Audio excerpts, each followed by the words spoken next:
ពេលថ្ងៃរះក្នុងផ្ទះកូនតែងឃើញពុកកូនបានក្តីសុខមានពុកផ្ដល់ភាពកក់ក្ដៅកាលកូនជួបទុកមានពុកលួងលោមនឹកនៅតែអីលើពុកទៅឆ្ងាយឆ្ងាយហើយពាក្យបណ្ដាំឲ្យកូនចេះទ្រាំតស៊ូទោះបីមានក្រកូនកុំធ្វើអាក្រក់ឡើយកូនតាមពាក្យពុកទើបកូនផុតទុកបានស្បើយកូនជួបជ័យហើយមិនដេចឡើយគ្មានពុកនៅក្បែរ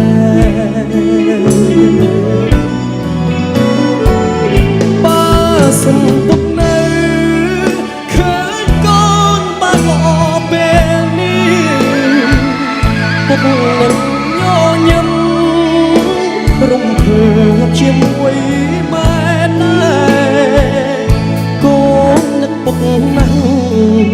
កូនយំតាមពុកលឺទេកូនយំព្រោះតែមិនតន់សងគុណពុកផងនឹកពុកទេកូនដេកទឹកភ្នែករាល់យប់រហូតយល់សពឃើញពុកនៅដោច្រឡងពេលភ្ញាក់ដឹងខ្លួនរកមើលមិនឃើញពុកផងកូនលើកដៃផ្សងសំទាំងនឹកដល់គុណពុក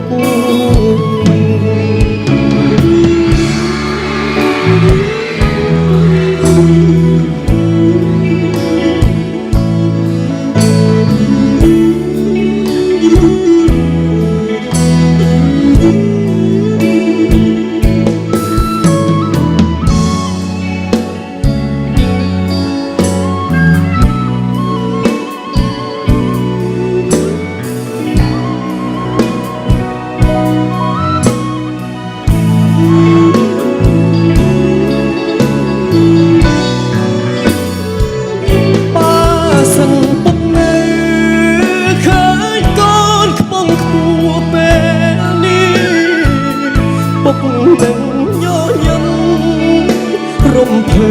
បជាមួយម៉ែដែរកូននឹកពុកណាស់កូនយំតែពុកទេកូនយំព្រោះតែមិនតន់សងគុណពុកផងនឹកពុកទេកូនដេកទឹកភ្នែករាល់យប់រហូតយល់សពឃើញពុកនៅដោច្រឡងពេលភ្ញាក់ដឹងខ្លួនរកមើលមិនឃើញពុកផងកូនលើកដៃផ្សងសំពេលនឹកដល់គុណពុក